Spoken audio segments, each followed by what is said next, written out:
Good morning. सर्व प्रिय बंधू भगिनींना प्रभू येशू ख्रिस्ताच्या नावामध्ये सलाम. आजचा हा पवित्र वार परमेश्वर आम्हा सर्वांच्या आयुष्यामध्ये जोडला. ही त्याची इच्छा होती, योजना होती, त्याची कृपा होती, करुणा होती आणि म्हणून आपण आज देवबाबाच्या गौरवासाठी या ठिकाणी एकत्रित आलेलो आहोत. आपण आजची भक्ती परमेश्वराला सर्व मान महिमा आणि गौरव देऊन सुरुवात करूया. प्रार्थना करू, त्याच्याजवळ नम्र होऊया, त्याचं स्तवन करू, त्याला धन्यवाद देऊया आणि प्रभूला धन्यवाद देत प्रभूच्या पवित्र चरणाजवळ आपण यावेळेस येऊया. प्रार्थना करू. पवित्र पवित्र तिथोर सनाधीश परमेश्वरा, राजांच्या राजा आणि प्रभूंच्या प्रभू, सर्व मान महिमा गौरव आज आम्ही तुला देतो. या पवित्र दिवशी तुझ्या चरणाजवळ येतो, सर्व महिमा तुझा वर्णितो, तुझे उपकार मानितो, कारण तू आमचा देव, आमचा उद्धारकर्ता, आमची ढाल, आमचा कवच, आमचं बुरुज, आमचा दुर्ग, आमचा खडक आहेस. तू सर्व काही आहे आणि तू सर्वामध्ये आहेस. तू आमच्यामध्ये आहेस, मंडळीमध्ये आहे. त्याबद्दल आम्ही तुझी स्तुती करतो. देवबापा उपकार मानतो, तू आजचा दिवस आम्हाला दाखविला आणि तुझे पवित्र वचन ऐकण्यासाठी, स्तुती करण्यासाठी हा अनुग्रह आम्हा प्रत्येकावरती केला. उपकार मानतो. आज आम्ही तुझ्या वचनामध्ये रममान होत असताना, तुझी वचनं स्वीकारत असताना आमची मनं अंतःकरण ख्रिस्त येशू तुझ्या ठाई तू स्थिर कर. तुझ्या शांतीने तू आज आम्हा प्रत्येकाला भर. ऐकणारे कान, ऐकणारं मन तू आम्हाला दे. सर्व मंडळी देवा तुझं वचन ऐकत असताना प्रत्येकाच्या मनामध्ये आनंद, शांती आणि तुझी कृपा पुरेशी कर. तुझा पवित्र आत्मा आज प्रत्येकाला चालू दे आणि तुझ्या पवित्र वचनाच्या सहवासामध्ये प्रत्येकाची आध्यात्मिक वाढ, उन्नती होत राहावी, हीच प्रार्थना आज आम्ही करतो. तुला धन्यवाद देतो की आमच्या देशासाठी, देशातील परिस्थिती पाहत आहेस. कठीण दिवसामधून आम्ही सर्वजण जात आहोत. प्रभू, या साथीच्या रोगाला तू थांबव. तुझा कंट्रोल या निसर्गावरती आहे आणि या सर्व आजाराला तू धमकाव. अनेक लोक आजारी आहेत, त्यांना बरं कर. अनेक लोक देवबापा काळज्या चिंता आणि विवंचनामध्ये आहे, त्यांच्या काळज्या चिंतना विवंचना दूर कर. त्यांचे मार्ग तू जाणतोस, प्रत्येकाचं अंतःकरण तुला ठाऊक आहे आणि म्हणून देवबापास मी प्रार्थना करतो की प्रत्येक व्यक्तीचं जीवन बदलून टाक. प्रत्येकानं येशूला स्वीकारावं, प्रत्येकानं येशूवर विश्वास ठेवावा आणि मनोभावे पश्चातापरूपी अंतःकरणाने प्रभू येशूकडे येऊन आणि त्यालाच नमन करावं. अशा प्रकारचं प्रत्येकाला बुद्धी ज्ञान तू दे देवा, हीच प्रार्थना मी करतो. प्रत्येक विश्वासणारा जो तुझ्यावर विश्वास ठेवतो, तुझं भय धरतो आणि तुझं गौरव करण्यासाठी तयार आहे, अशा प्रत्येक व्यक्तीचे जीवन ख्रिस्त येशू तुझ्यामध्ये स्थिर कर, आशीर्वादित कर आणि प्रत्येकाला पवित्र, शुद्ध करून, निरोगी करून तुझ्या पवित्र आणि गौरवी राज्याच्या वाढीसाठी प्रत्येक विश्वासणाराचा उपयोग करून घे. देवबापा, आम्हा प्रत्येकाचे विचार ख्रिस्त येशू तुझ्या ठाई तू स्थिर राहा. पवित्र विचार दे, पवित्र आचरण आमचं सुदे आणि पवित्र ज्ञानानं आणि बुद्धीनं विचारण तो आम्हाला भरपूर देवा, हीच प्रार्थना आज आम्ही करतो. जे वचन येणार आहे ते आम्ही स्वीकारतो. प्रभू, तुझ्या वचनावर आमचा विश्वास आहे, कारण वचनाने आणि देवबापा तू आम्हाला शुद्ध करतोस, शुद्धी आणतोस आणि आम्हाला साफसूफ करतोस आणि त्याबद्दल आम्ही तुझी स्तुती करतो. प्रभू, हे वचन सद्बोध करणार आहे, मज्जातंतूंना भेदून जाणार आहे, आमची मन अंतःकरण विदारून जाणार आहे आणि आम्हाला समज बुद्धी देणार आहे आणि मग वचन स्वीकारण्यास आम्हा सर्वांना सहाय्याने मदत कर. मंडळीतील प्रत्येक व्यक्तीला तुझी कृपा, दया, शांती प्राप्त होऊ दे. जे वचन आज ऐकत आहेत त्यांच्या मनाला आनंद, त्यांच्या देहाला आरोग्य आणि त्यांच्या अंतःकरणात तुझी शांती सदैव टिकून राहू दे. जे वचन आज विश्वासाने ऐकत आहेत त्या प्रत्येक भावाला आणि बहिणीला तुझ्या पवित्र आत्म्याच्या सामर्थ्याने भर. आमच्या मंडळी जे आजार आहेत त्यांना तू बरं कर. प्रभू देवा, सूर्यवंश अंकल, राऊत आंटी, त्यांना आरोग्याची गरज आहे, त्यांना तुझी कृपा पुरव, त्यांची तू काळजी घे. प्रभू, हीच प्रार्थना मी करतो आणि देवबापा त्यांना तुझ्या दैत कृपेत राख. आज आम्ही प्रार्थना करतो देवबापा, अनेक विश्वासणारे आणि देवबापा कदाचित आजारी असतील त्यांना देखील तू बरं कर. आमच्यापासून जे दूर आहेत त्यांच्या संगती तू राहा आणि विशेष करून आमची मंडळी तिन्ही संघ आणि परमेश्वरा तिन्ही शाखा हे आम्ही तुझ्या हातामध्ये समर्पित करतो. आणि प्रिय प्रभू येशू, आम्ही विनंती करतो की तुझी कृपा आणि विशेष करून या दिवसामध्ये या मंडळीसाठी प्राप्त होऊ दे. मंडळीच्या लोकांना तुझा अनुग्रह आणि देवबापा तुझी शांती प्राप्त होऊ दे, हीच प्रार्थना आज आम्ही नम्रतेने करतो. देवबापा अशाच उपासनी भक्ती ज्या ज्या ठिकाणी चालू आहेत, प्रत्येक उपासनी भक्ती आस्वादित कर. प्रत्येक भक्ती तुला गौरव देणारी असू दे. जी आज स्तुती होईल तरुणांच्याद्वारे ती स्तुती तू मान्य करून घे, हीच प्रार्थना आम्ही करतो. देवबापा जे आपलं तुझं वचन ऐकण्यासाठी आपला कान बंद करीतात, त्यांचे मनने अंतकन उघड आणि मंडळी प्रत्येक व्यक्तीनं विश्वासानं तुझं वचन ऐकावं आणि प्रत्येकानं प्रभू आपापल्या घरी भक्तीला बसावं आणि मग प्रत्येकाच्या अंतकरणात सकारात्मक दृष्टिकोन तू दे, हीच प्रार्थना मी करतो. प्रत्येकाची काळजी घेतली उपकार मानतो. प्रत्येकाला आरोग्य दिले स्तुती करतो. प्रत्येकाच्या सोबत राहिलास आणि संरक्षण प्रत्येकाला पुरवलं त्याबद्दल मी तुझी स्तुती करतो.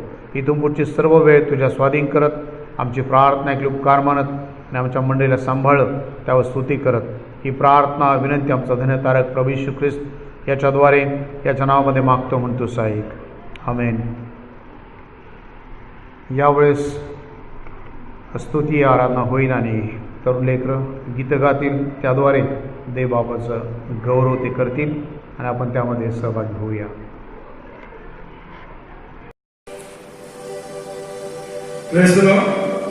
वादळाच्या सर्वच्या सभासदांना हार्दिक शुभेच्छा. प्रभू येशू ख्रिस्त आपला स्वर्गीय ठिकाण आहे, तो सर्व प्रेमी आहे. जसा बाप आपल्या लेकरांची काळजी घेतो तसा प्रभू येशू ख्रिस्त तिच्या लेकरांची काळजी घेतो. प्रभू येशूच्या आपण या सगळ्या ठिकाणी आम्हाला आजपर्यंत सांभाळलेले, सर्व रोगापासून आपल्याला दूर ठेवलेले, सर्व परिस्थितीमध्ये तो आमच्या बरोबर आहे. त्याच्या नावाला आपण मान गौरव देऊया.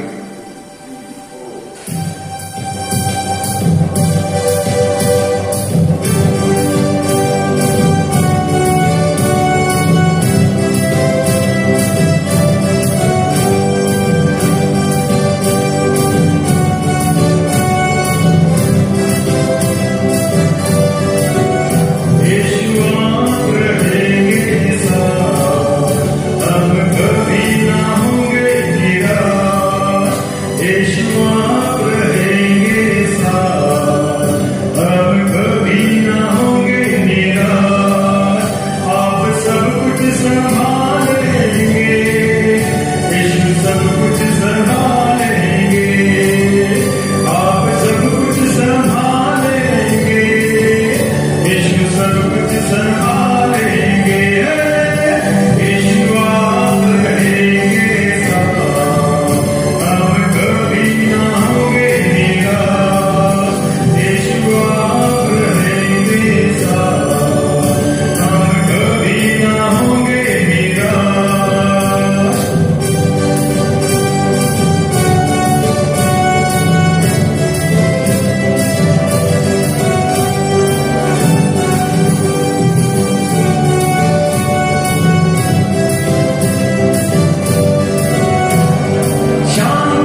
जैसे कि तेरी मर्जी आसमान में पूरी होती, जैसे कि तेरी मर्जी आसमान में पूरी होती, जैसे तेरी मर्जी जगत में पूरी हो जाए, जैसे तेरी मर्जी जगत में पूरी हो जाए। हमारी बात तू जो आसमान में है, तेरा नाम मना जाए, तेरी रक्षा तारी।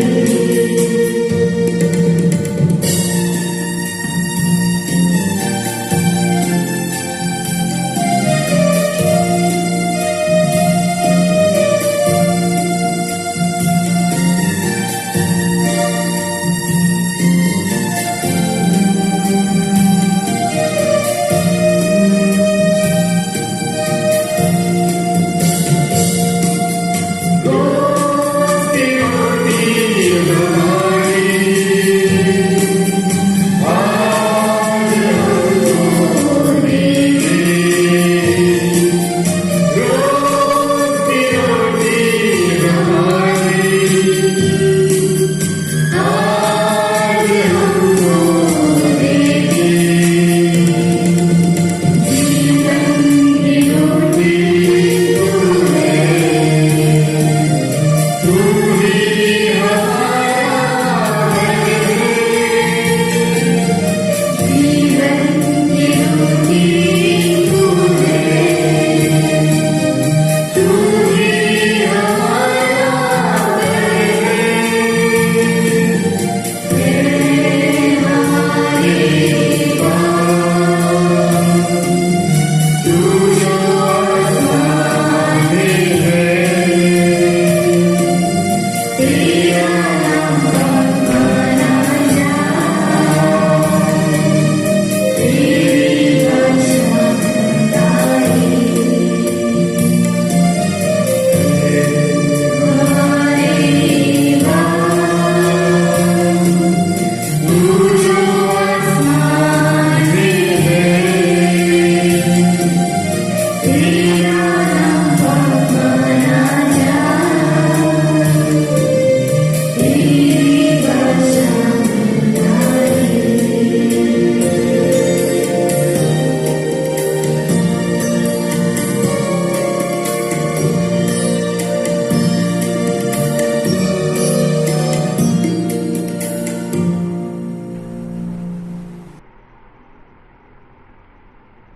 पुन्हा एकदा प्रभूच्या नावाला आपण धन्यवाद देऊया. प्रभूनं हा प्रसंग दिला आम्हाला त्याची स्तुती करण्यासाठी आणि त्याचं वचन आज ऐकण्यासाठी. आणि म्हणून आज आपण आजच्या मरणासाठी जो शास्त्रभाग निवडलेला आहे तो यावेळेस आपण वाचूया. नवीन करारामधून फिलिप्पियरास पत्र आणि त्याचा 3रा अध्याय आणि 1 ते 7 ही वचनं आपण यावेळेस वाचूया. नवीन करारामधून फिलिप्पियरास पत्र 3रा अध्याय आणि 1 ते 7 ही वचनं. शेवटी माझ्या बंधूंनो, प्रभूमध्ये आनंद करा. अशा गोष्टी तुम्हाला लिहिण्यास मी कंटाळा करत नाही, पण ते तुमच्यासाठी सुरक्षितपणाचे आहे. त्या कुत्र्यांविषयी सावध असा, त्या दुष्कर्म्यांविषयी सावध असा, केवळ दैहिक सुनता झालेल्या लोकांविषयी सावध असा. कारण जे आपण देवाच्या आत्म्याने सेवा करणारे, ख्रिस्त येशूविषयी अभिमान बाळगणारे व देहावर भरोसा न ठेवणारे, ते आपण सुनता झालेलेच आहो. तरी देहावरही भरोसा ठेवण्यास मला जागा आहे.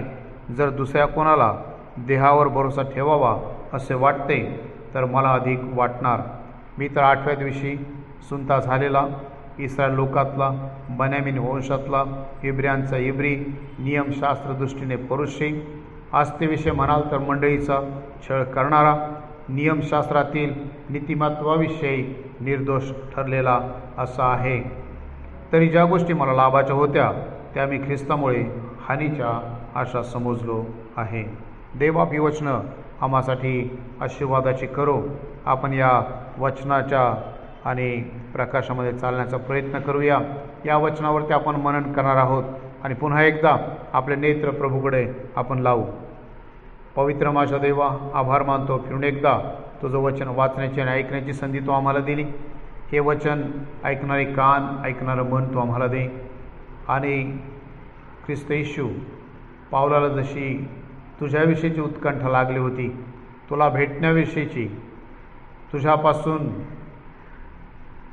पवित्र आत्मा मिळवण्याची आणि तुझं कार्य करण्याची जी उत्कंठा त्याला होती, तीच उत्कंठा, तीच आशा आम्हाला देखील प्राप्त होऊ दे. आणि ख्रिस्त येशूसारखी चित्तवृत्ती आज आम्हा प्रत्येकाला प्राप्त व्हावी, हीच प्रार्थना आम्ही करतो. हे वचन आम्ही स्वीकारतो. हे वचन ऐकणारे कान, ऐकणारं मन तू आम्हाला दे आणि या वचनाच्याद्वारे आम्हाला शुद्ध कर. आम्हाला या वचनाच्याद्वारे सद्बोध कर, जेणेकरून आमचं आध्यात्मिक जीवन हे तुझ्यामध्ये उंचावलं जाईल, आमच्या आत्मिक पातळी आणि उंचावली जाईल असं होते पित्या. हे वचन आस्वादित केलेलं आहे. उपकार मानतो आणि इथून पुढची सर्व वेळ तुझ्या स्वाधीन करत ही प्रार्थना प्रभू येशूच्या नावाने मागतो म्हणतो साहेब, आमेन. देवबापाच्या या वचनाकडे आपण लक्ष देऊया. पाऊलानं फिलिप्पी येथील मंडळीला जे पत्र लिहिलं आणि या पत्रामध्ये पाऊल प्रामुख्याने आणि मंडळीला आणि आनंद करण्यासंबंधाने, सावध राहण्यासंबंधाने, देवावर भरोसा ठेवण्यासंबंधाने, विश्वास ठेवण्यासंबंधाने, आस्था बाळगण्यासंबंधाने आणि ख्रिस्तासाठी सर्व गोष्टी आणि त्यागण्यासंबंधाने सांगत आहे. आणि म्हणून आपण आज या वचनाकडे प्रामुख्याने लक्ष देऊया. पाऊल या ठिकाणी म्हणतो की ख्रिस्तापुढे जात, कुळ, विद्या वगैरे बाह्य हक्कांची किंमत काहीच नाही आणि देहावर भरोसा ठेवण्यास खात्री नाही. आम्ही देहावर भरोसा ठेवू शकत नाही. तो म्हणतो की कुठल्या प्रकारची खात्री आम्हाला त्याद्वारे मिळत नाही. No confidence in the flesh असं त्याचं म्हणणं आहे. आणि म्हणून तो म्हणतो मंडळीला की आहे त्या परिस्थितीमध्ये, प्रिय बंधूंनो, मी तुम्हाला हे लिहितो की तुम्ही आनंद करा. आणि त्या पाठीमागे त्याचा उद्देश जो आहे तो म्हणतो की हे लिहिण्यास मी कंटाळा करत नाही, पण ते तुमच्यासाठी सुरक्षितपणाचे आहे. आनंद करणं हे आमच्यासाठी सुरक्षितपणाचं आहे, तो या ठिकाणी सांगत आहे. आनंद करा असे म्हणतो का? पाऊल या ठिकाणी आम्हाला आनंद करण्यासाठी सांगत आहे. आनंद करणं हे आमच्यासाठी का महत्त्वाचं आहे? आम्ही पाहतो की अशा कठीण परिस्थितीमध्ये सर्व जगभर हा आजार पसरलेला आहे. लोक मृत्युमुखी पडत आहे. लोकांचे जॉब्स चाललेले आहे. लोकांना काम मिळत नाही आहे. लोक बेघर झालेले आहे. अनाथ पोरके झालेले आहे. लोक मरत आहे. या आजाराने ग्रस्त आहे. अशा या कठीण परिस्थितीमध्ये आणि आज आम्ही या वचनाकडं कशा रीतीने पाहतो, कोणत्या दृष्टिकोनामधून आम्ही या वचनाकडे पाहतो? प्रियानो, देवाचं वचन हे तिन्ही काळासाठी आहे. भूतकाळासाठी आहे, वर्तमान काळासाठी आहे आणि भविष्य काळासाठी आहे. आणि म्हणून या वचनाकडे आम्ही सकारात्मक दृष्टिकोनातून पाहिलं पाहिजे. जरी अशा कठीण परिस्थितीतून आम्ही जात असलो तरीही पाऊल या ठिकाणी सांगतो आनंद करा. कारण पाऊलानं स्वतः ते आपल्या कृतीमध्ये उतरवलेलं आहे. पाऊल तुरुंगात असताना प्रार्थना करत असे, तुरुंगात असताना गीतं गात असे, देवाची स्तुती करत असे, देवाचं गौरव करत असे आणि आनंद करत असे. प्रियानो, आज आम्ही तुरुंगात तर नाही, परंतु आपापल्या घरी आहोत. जरी आम्हाला बाहेर जाता येत नाही, कठीण परिस्थिती आहे, भीतीचं वातावरण आहे आणि या भीतीमय वातावरणामध्ये आम्ही राहत आहोत. भीती आहे की कधी कोणाला हा संसर्ग होईल, कोणामुळं होईल, कशा रीतीने आम्ही याच्यामध्ये अडकू, अशा प्रकारची भीती आम्हाला निश्चित आहे. परंतु देवबाप आमच्या संगती आहे. आम्ही जर सतत आनंद केला तर पाऊल या ठिकाणी म्हणतो की हे तुमच्यासाठी सुरक्षितपणाचं आहे. प्रियानो, पाऊल देखील तुरुंगात राहून आनंद करताना आम्हाला दिसतो आणि म्हणून आम्ही आनंद करणं फार गरजेचं आहे. या ठिकाणी आनंद करण्यासाठी महत्त्वाची 3 कारणं पाऊल आम्हाला या ठिकाणी सांगत आहे. पहिली गोष्ट, आनंद हे पवित्र आत्म्याचं फळ आहे. पवित्र आत्म्याच्या फळापैकी एक फळ आहे गलती 5:22 नुसार. आणि म्हणून आम्ही आनंद करणं म्हणजे पवित्र आत्म्याची वस्ती आमच्यामध्ये आहे त्याचा हा पुरावा आहे. पवित्र आत्मा आमच्यामध्ये आहे म्हणूनच आम्ही आनंद करू शकतो, तरच आपण आनंद करू शकतो असं पाऊल या ठिकाणी सांगतो. जेव्हा आम्ही सतत आनंद करतो तेव्हा आम्ही सहजरित्या पापावरती विजय मिळवतो किंवा पाप करणे हे आम्ही टाळतो. देवाच्या विरुद्ध कुरकुर करणे व जे काही आपल्या जीवनात घडत नाही त्याविषयी आपण देवाविरुद्ध बोलत बसणार नाही जर आम्ही आनंद करतो, जर आम्ही देवाच्या आत्म्याने भरलेले आहोत तर. आणि म्हणून ज्यावेळेस आम्ही आनंद करतो त्यावेळेस पवित्र आत्मा आमच्यामध्ये आहे. पवित्र आत्म्याचं फळ, पवित्र आत्म्याचं दान आमच्यामध्ये आहे आणि म्हणून आम्ही आनंद करत आहोत हा त्याचा पुरावा आहे. दुसरी गोष्ट, आनंद करतो त्यावेळेस आम्ही पापापासून दूर राहतो आणि देवाच्या विरुद्ध आम्ही काही करत नाही, कारण देवाचा आत्मा आम्हाला चालवत असतो. आणि तिसरी गोष्ट, जसं आम्ही आनंद करतो त्यावेळेस देवाला आनंद वाटतो आणि ज्यावेळेस आम्ही आनंद करतो त्यावेळेस इतर लोक, आमच्या आजूबाजूला जे लोक आहेत ते पाहून त्यांना देखील आनंद वाटतो. कारण आम्ही देवाचे लोक आहोत, जिवंत देवाचे लोक आहोत, ख्रिस्ताचे लोक आहोत, ख्रिस्ताचे अनुयायी आहोत आणि आम्ही जर देवाच्या वचनाप्रमाणे चालतो तर ते आमच्यासाठी सुरक्षितपणाचं आहे. पण आम्ही जर चिंताग्रस्त आहोत, आम्ही जर दुःखी आहोत, आम्ही जर टेन्शनमध्ये आहोत आणि ज्यावेळेस अशा प्रकारचं आम्ही जीवन जगत असू तर इतर लोक काय म्हणतील की अरे, हे म्हणतात की आमचा देव जिवंत आहे, हे म्हणतात की आम्हाला देव आनंदित करतो किंवा देवाचा आत्मा आम्हाला चालवतो, हे म्हणतात की देवाने आम्हाला हा आनंद दिलेला आहे, परंतु हे आनंद करताना आम्हाला दिसत नाही, यांच्या काही कुठला आनंद दिसत नाही. आणि मग जर आनंद आम्ही करणार नाही तर लोक ख्रिस्ताकडे येणार कसे? ख्रिस्ती लोकांची वाढ होणार कशी? मंडळीमध्ये जर लोकांच्यामध्ये आनंद नसेल, जर सतत दुःख असेल, सतत चिंता असेल, सतत छळ असेल किंवा दुःख असेल, कुरकुर असेल, तर त्यांच्याकडे पाहून लोक मंडळीमध्ये येतील काय? त्यांच्या दुःखाकडे पाहून लोक ख्रिस्तावर विश्वास ठेवतील काय? आणि मग प्रियांनो, मंडळीनं आनंद करणं गरजेचं आहे, कारण ख्रिस्ताने आनंद हे पवित्र आत्म्याचं फळ आमच्यामध्ये ठेवलेलं आहे. आणि जर आम्ही आनंद करत नाही दुःखामध्ये, कठीण प्रसंगामध्ये, तर निश्चितच तो देवाचं पवित्र आत्मा किंवा त्याचं फळ आम्हामध्ये नाही हे दिसून येतं. आणि म्हणून त्याच्याकडे पाहून, ख्रिस्ताकडे पाहून लोक मंडळीमध्ये येणार आहे. ख्रिस्ताकडे पाहून, तुमच्याकडे पाहून, तुमचं आनंदी जीवन पाहून आणि लोक देवाच्या आत्म्याचे वाटकरी होणार आहेत. प्रियांनो, आज आमचा आनंद कशामध्ये आहे? हा देवामध्ये आहे, त्याच्या आशीर्वादामध्ये आहे का त्याच्या कृपेमध्ये आहे किंवा त्याच्या सहभागितेमध्ये आहे? हे आम्हाला समजून घेतलं पाहिजे. आणि म्हणून समस्या, संकट आमचा आनंद हिरावून घेऊ शकत नाही. त्रास, छळ आमचा आनंद हिरावून घेऊ शकत नाही, कारण आमचा आनंद हा जगाच्या गोष्टीत नाही तर तो ख्रिस्तामध्ये आहे. जो जगाचा निर्माण करता आहे त्याच्यामध्ये आमचा आनंद आहे आणि म्हणून आम्ही आनंद करणं गरजेचं आहे. दुसरी गोष्ट, पाऊल या ठिकाणी सावधानतेचा इशारा देत आहे. पाऊल म्हणतो की त्या कुत्र्यांविषयी सावध असा. या ठिकाणी पाऊल कुत्र्यांविषयी म्हणजे जे वाईट करणारे आहे, those who are doing evil, dogs main who do evil, जे वाईट दुष्ट गोष्टी करतात त्यांच्याविषयी पाऊल या ठिकाणी हे सांगत आहे. पाऊल असंही सांगतो की जे केवळ दैहिकदृष्ट्या सुनता झालेले लोक आहेत, दैहिकदृष्ट्या ज्या लोकांची सुनता झालेली आहे अशा लोकांविषयी देखील सावध असा. या ठिकाणी 3 व्यक्तींना उद्देशून पाऊल हे म्हणत आहे. पहिलं, कुत्रे म्हणजे जे वाईट वागणारे आहेत, दोज हू डू इविल, जे वाईट कृत्य करणारे आहेत, इविल गोष्टी करणारे आहेत.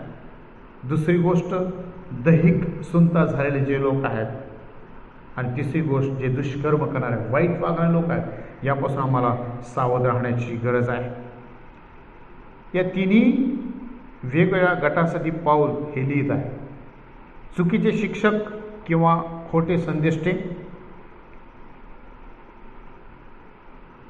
जे लोक उठले होते त्या काळामध्ये आणि आताही उठलेले आहेत, त्यांचं शिक्षण चुकीचं आहे. आणि पूर्वीच्या काळी जे ज्यू लोक होते ते सांगत की नवीन विश्वासणाऱ्यांना की जर आपण आपल्याला तारण पाहिजे तर तुमची सुनता होणं गरजेचं आहे. परंतु पाऊल 1 कोरिंथ 7:19, गलती 5:2-9 मध्ये म्हणतो की शारीरिक सुनता केल्याने कुठलाही आत्मिक उपयोग किंवा फायदा आम्हाला होणार नाही. आणि म्हणून अशा प्रकारे आम्हाला या लोकांपासून सावध राहण्याची गरज आहे. तो असं म्हणतो की वचन 3 मध्ये,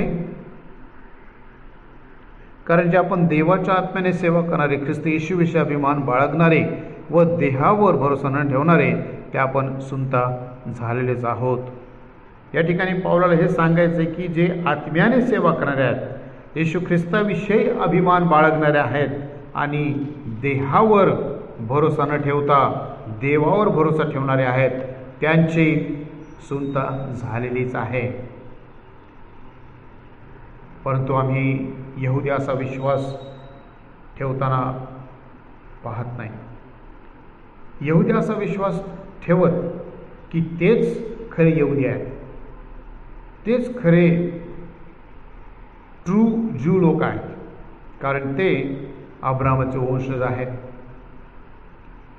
अब्रामाची सुनता झाली होती म्हणून तेच खरे त्याचे वंशज आहेत व खरे यहुदी आहेत असे ते म्हणत होते.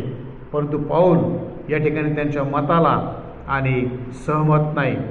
पाऊल हे नाकारतो, कारण पाऊल म्हणतो की शरीराने सुनता झालेल्यांपेक्षा जे आत्म्याने देवाची उपासना करतात ते ख्रिस्तामध्ये गौरविले जातात.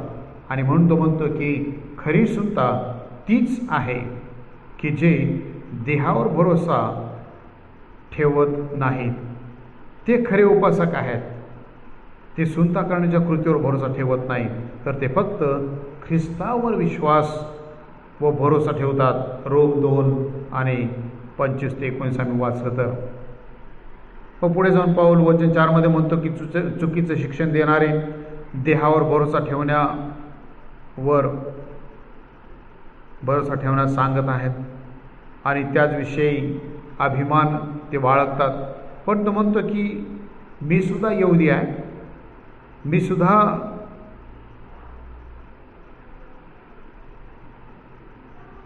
त्या शिक्षणाने किंवा त्याविषयीचा अभिमान बाळगण्यास मी सुद्धा योग्य आहे. मी तो अभिमान बाळगू शकतो. मी सुद्धा इस्रायली आहे.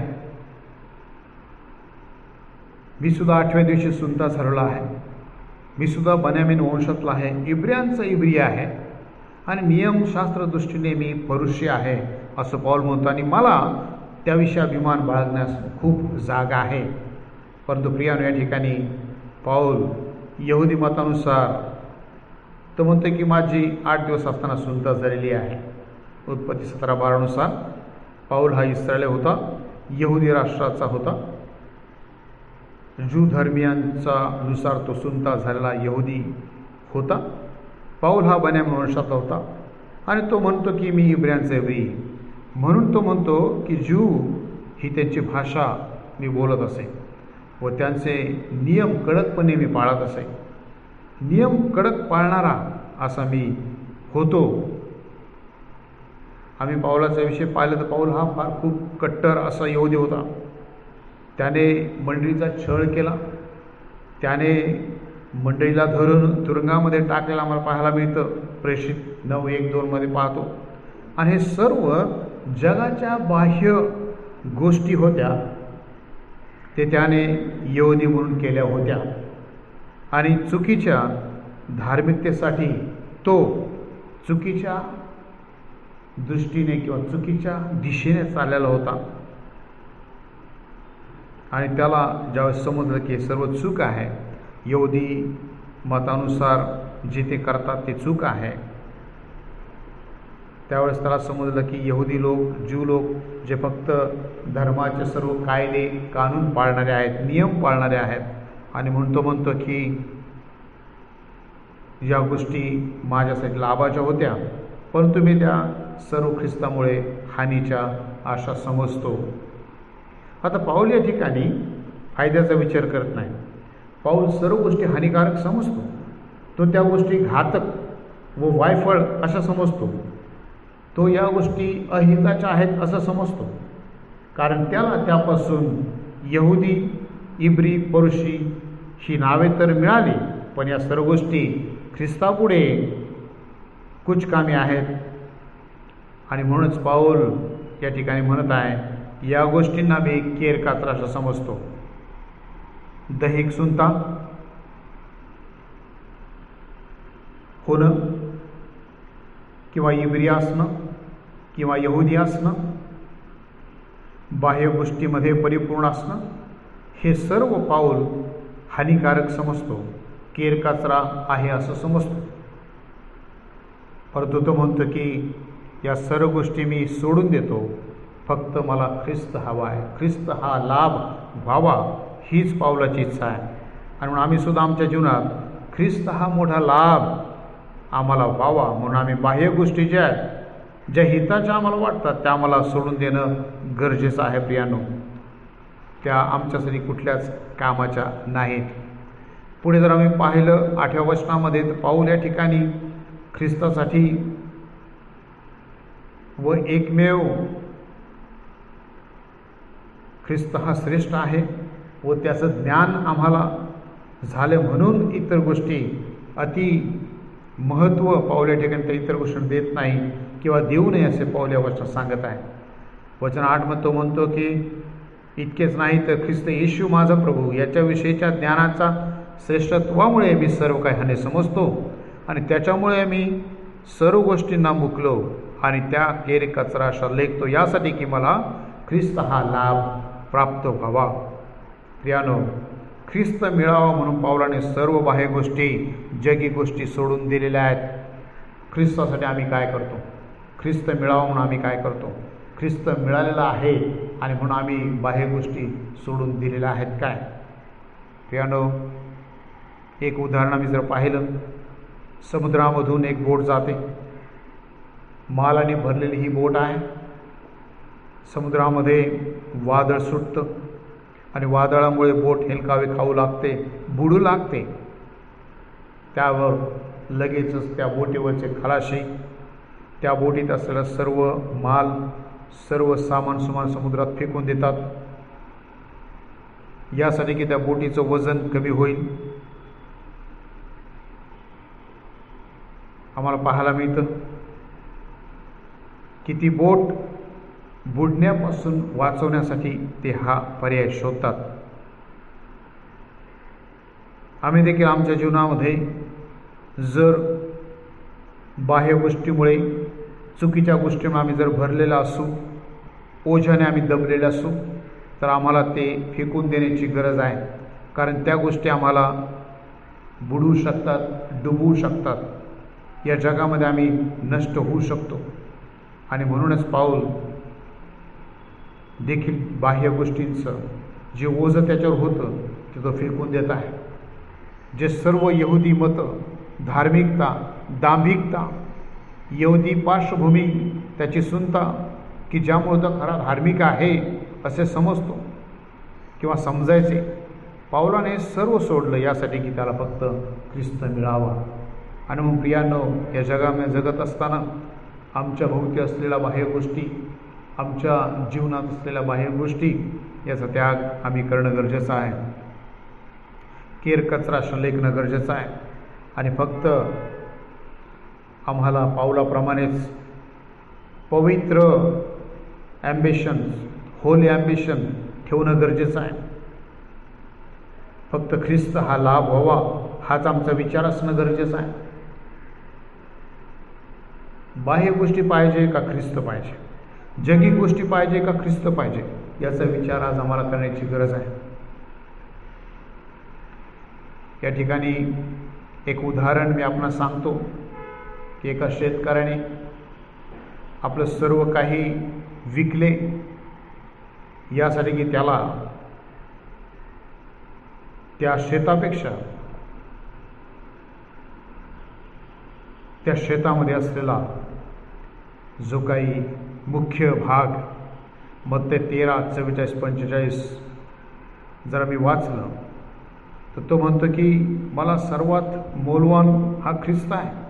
या जगात सर्वात मौल्यवान महत्त्वाचा विशेष म्हणजे ख्रिस्त आहे.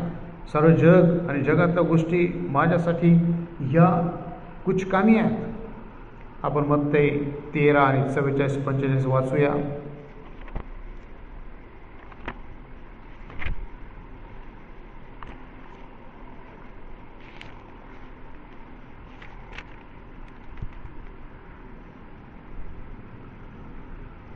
स्वर्गाचे राज्य शेतात लपविलेल्या ठेवीसारखे आहे. ती कोणा एका मनुष्याला सापडली आणि त्याने ती लपवून ठेवली. मग आनंदाच्या भरात तो जातो, आपले सर्वस्व विकतो आणि ते शेत विकत घेतो. आणखी स्वर्गाचे राज्य चांगल्या मोत्यांचा शोध करणाऱ्या कोणा एका व्यापाऱ्यासारखे आहे. त्याला एक अतिमौल्यवान मोती आढळला. मग त्याने जाऊन आपले सर्वस्व विकले आणि ते विकत घेतले. प्रियांनो, पावलाला हे सांगायचं आहे की ख्रिस्त हा जो आहे तो या उत्तम मोत्याप्रमाणेच आहे की या माणसाने सर्व विकून तो अतिमौल्यवान मोती जो आहे तो एकच मोती विकत घेतला, बाकी सर्व गोष्टी सोडून दिल्या. या शेतकऱ्याने जी ठेव त्याला त्या शेतामध्ये सापडली ती ठेव मिळवण्यासाठी त्याने बाकीचं सर्व विकून टाकलेलं आहे. सांगण्याचा उद्देश हा आहे की ख्रिस्त आमच्यासाठी मौल्यवान आहे, ख्रिस्त आमच्यासाठी ठेव आहे, ख्रिस्त आमच्यासाठी मोती आहे आणि मौल्यवान असा ठेवा आहे आणि तोच मिळवण्यासाठी आम्हाला प्रयत्न करण्याची गरज आहे. आणि म्हणून आपण बाह्य गोष्टींकडे दुर्लक्ष करूया. ख्रिस्त येशूमध्ये राहत असताना आनंद करूया, उल्हास करूया, हर्ष करूया. जगातल्या गोष्टींना आणि तिलांजली देऊया. जगातल्या गोष्टी आपण सोडून देऊया आणि ख्रिस्तामध्ये असलेला जो काही नीतिमत्व आहे, ख्रिस्तामध्ये असलेली जी काही धार्मिकता आहे, ख्रिस्तामध्ये असलेलं जे काही सामर्थ्य आहे ते आम्ही मिळवण्याचा प्रयत्न करूया. आणि वचन 9 पाऊलाला नियमशास्त्राद्वारे प्राप्त होणारे नीतिमत्व नको होते. पाऊल म्हणतो की नियमशास्त्राद्वारे मिळणारे जे नीतिमत्व आहे ते मला नाही पाहिजे. नियम पाळण्याने जे नीतिमत्व मिळते ते पाऊलाला नको होते. प्रियांनो, तर ख्रिस्तावर विश्वास ठेवल्यामुळे जे नीतिमत्व मिळते ते नीतिमत्व पाऊलाला पाहिजे होतं. तेच रायचियसनेस, तेच नीतिमत्व तुम्ही आणि मी देखील प्राप्त करून घेण्याची गरज आहे. रोम 1:17, 3:21-24 फक्त हेच खरे नीतिमत्व मला पाहिजे असं पाऊल म्हणतो. आणि ते नीतिमत्व फक्त विश्वासाच्याद्वारे मिळते, रायचियसनेस बाय फेथ. आणि तो विश्वास पाऊलाच्या ठायी होता, निर्माण झाला ज्यावेळेस त्याने सर्व बाह्य गोष्टींचा त्याग केला आणि ख्रिस्त हा लाभ व्हावा म्हणून ख्रिस्ताला स्वीकारलं. तसं आम्ही देखील ख्रिस्त मिळावा, त्याची पवित्रता मिळावी, त्याचं नीतिमत्व मिळावं आणि म्हणून सर्व गोष्टींचा त्याग करून ख्रिस्ताला परिधान करूया. सिकिंग ख्राइस्ट लाइकनेस, आम्ही ख्रिस्तासारखं होण्यासाठी प्रयत्न करूया. ख्रिस्त आमच्यामध्ये असावा, ख्रिस्त माझ्यामध्ये दिसावा, मी जसा आहे आणि त्या परिस्थितीमध्ये ख्रिस्त माझ्यामध्ये दिसावा ही पाऊलाची इच्छा होती. आणि तीच इच्छा आमची देखील असावी. पाऊल फक्त ख्रिस्तापासून मिळणारे नीतिमत्व या संबंधाने बोलतो असं नाही, तर ख्रिस्ताला त्याने वैयक्तिकरित्या ओळखावे व ख्रिस्तामध्ये त्याने राहावे ही त्याची इच्छा आहे. योहान 15:5 नुसार पाऊलाला पुनरुत्थित ख्रिस्ताची शक्ती अनुभवायची होती. त्याला पवित्र आत्म्याच्याद्वारे जे प्राप्त होणारे सामर्थ्य आहे ते अनुभवायचं होतं. थोडक्यात पाऊलाला ख्रिस्तामध्ये नवीन जीवन मिळवायचं होतं. ख्रिस्तामध्ये त्याला नवीन जीवन आणि कमवायचं होतं. ख्रिस्तामध्ये त्याला नवीन व्हायचं होतं. हे आम्हाला ठिकाणी दिसून येतं रोम 6:8 नुसार. आणि म्हणून आम्ही ख्रिस्ताला आपल्या जीवनात घेऊन ते इतरांना देणं, त्याच्या सामर्थ्याने हे करण्यासाठी आपल्याला देखील दुःख सोसणं गरजेचं आहे. कारण आपण त्याच्या दुःखात सहभागी होणं गरजेचं आहे व त्याची ओळख करून घेणं गरजेचं आहे. म्हणजे कसेही करून मृतामधून पुनरुत्थान मिळावे हेच पाऊलाला वाटतं आहे. आम्हाला काय महत्त्वाचं वाटतं आहे? ख्रिस्तामध्ये पुनरुत्थान होणं हे आम्हाला महत्त्वाचं वाटतं. ख्रिस्तामध्ये आम्ही नीतिमान असावं हे आम्हाला महत्त्वाचं वाटतं. ख्रिस्तासारखं आम्ही असावं हे आम्हाला वाटतं का जगातल्या गोष्टींसारखं आम्ही असावं असं वाटतं? याचा विचार आज आम्हाला करण्याची गरज आहे. पाऊलाला ख्रिस्तासोबत मरून त्याच्याशी संयुक्त व्हावं व त्याच्यामध्ये पुन्हा उठावं, पुनरुत्थित व्हावं असं वाटतं. रोम 6:4-5 यामध्ये तो ते म्हणतो. तुम्हाला आणि मला काय वाटतं याचा विचार आम्हाला करण्याची गरज आहे. प्रियानो, या सर्व वचनाचा सार एवढाच आहे की पाऊल त्याच्या जीवनात बाह्य गोष्टींना महत्त्व देत नाही. नियमशास्त्र, कायदा किंवा यहुदी मते यांना तो महत्त्व देत नाही, तर ख्रिस्ताला परिधान करणं, ओळखणं आणि त्याच्याबरोबर राहणं, त्याच्याबरोबर संयुक्त होणं, त्याच्याबरोबर पुनरुत्थित होणं, उठणं याला तो महत्त्व देतो. या सर्व गोष्टी त्याला प्राप्त व्हाव्यात, ख्रिस्त त्याला लाभ व्हावा, ख्रिस्त प्राप्त व्हावा ही पाऊलाची मनोमनी इच्छा आहे. तुमची आणि माझी इच्छा काय आहे? प्रियानं, जगात जगत असताना आम्ही देखील पाऊलाप्रमाणे आमचे विचार असावे. पाऊलाप्रमाणे आम्ही देखील ख्रिस्त मिळावं म्हणून आम्हाला धडपड करण्याची गरज आहे. ख्रिस्तासारखं आम्ही नीतिमत्व परिधान करावं, ख्रिस्तासारखी पवित्रता आमच्या असावी, ख्रिस्तासारखे गुण आमच्या असावे, ख्रिस्तासारखं सामर्थ्य आम्हाला असावं. आणि ते मिळण्यासाठी आम्ही धडपड करतो का? आज या जगामध्ये आम्ही कशासाठी धडपड करत आहोत?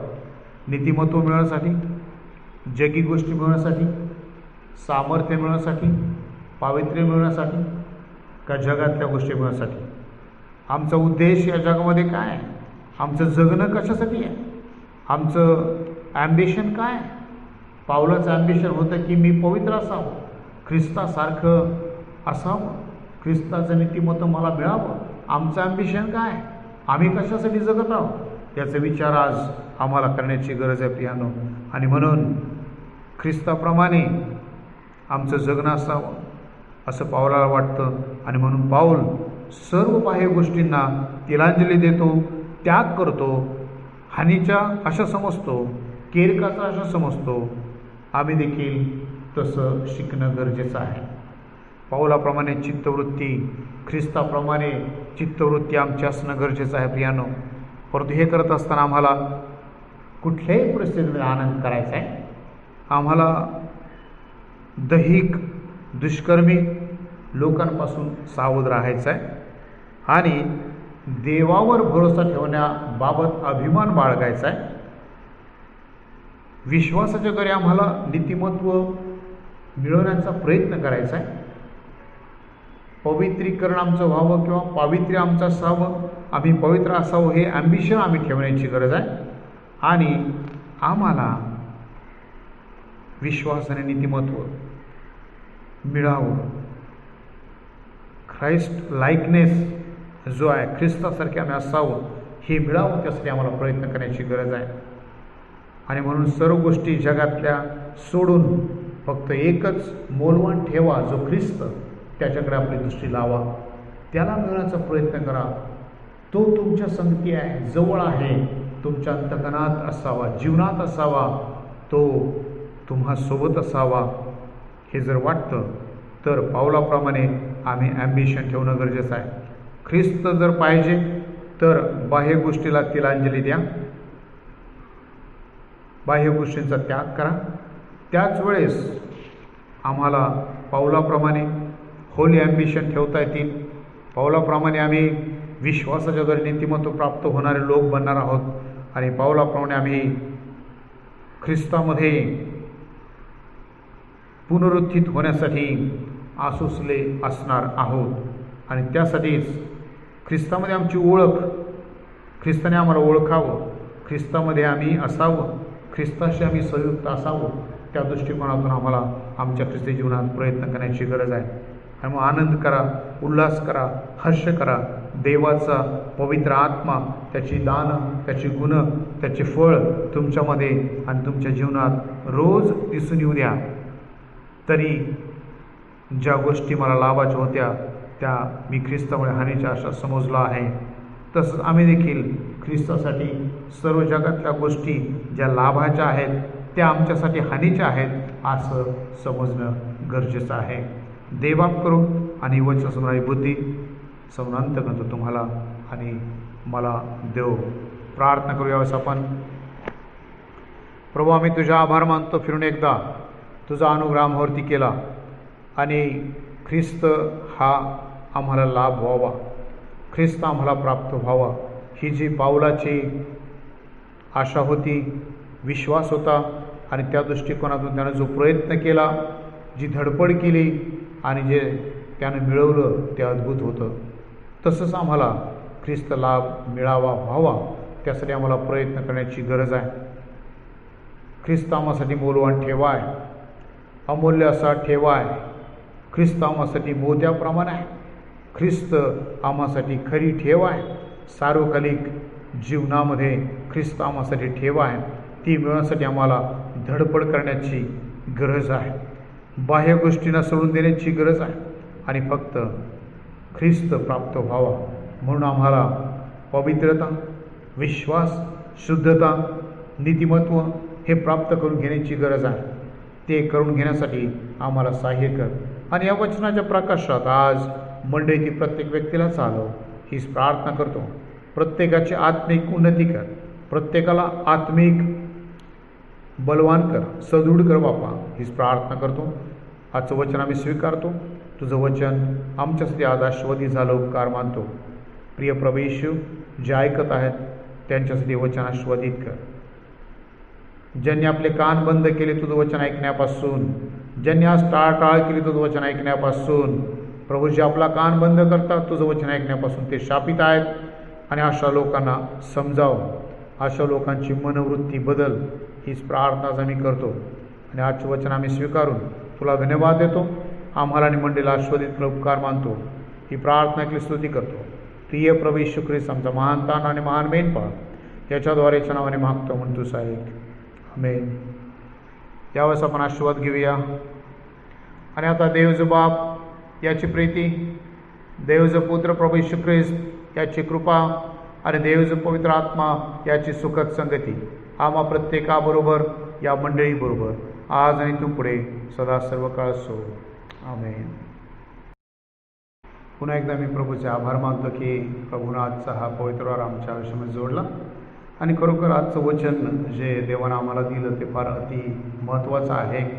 आणि विशेष करून देवाचं वचन आम्हाला आमच्या आध्यात्मिक जीवनात पुढं नेणारं आहे आणि असतं. आणि म्हणून वचनाच्या प्रकाशात नेहमी आम्हाला चाललं पाहिजे. प्रियानो, आज फादर डेच्या शुभेच्छा मी सर्व मंडळीला आणि मंडळीतील सर्व वडीलधाऱ्यांना देतो. जे पिता समान आहेत, जे वडीलधारे आहेत, त्या सर्वांना आजचा हा फादर डे आशीर्वादाचा जाऊ, सुखाचा जाऊ, समाधानाचा जाऊ. आणि देवाच्या वचनाच्या प्रकाशात प्रत्येक व्यक्तीनं आपलं पितृत्व आणि तपासण्याची गरज आहे. आणि ते आपण तपासत आपण आपली जी जबाबदारी आहे ती या दिवसामध्ये पार पाडूया. आणि आपल्या कुटुंबाची जबाबदारी देखील आपण आनंदाने स्वीकारून ती पार पाडण्याचा प्रयत्न करूया. आणि म्हणून या फादर डेच्या दिवसानिमित्त सर्वांना पुन्हा एकदा हार्दिक शुभेच्छा. देवबाप तुम्हा सर्वांना आशीर्वाद देव, आनंदित करो. धन्यवाद. थँक्यू.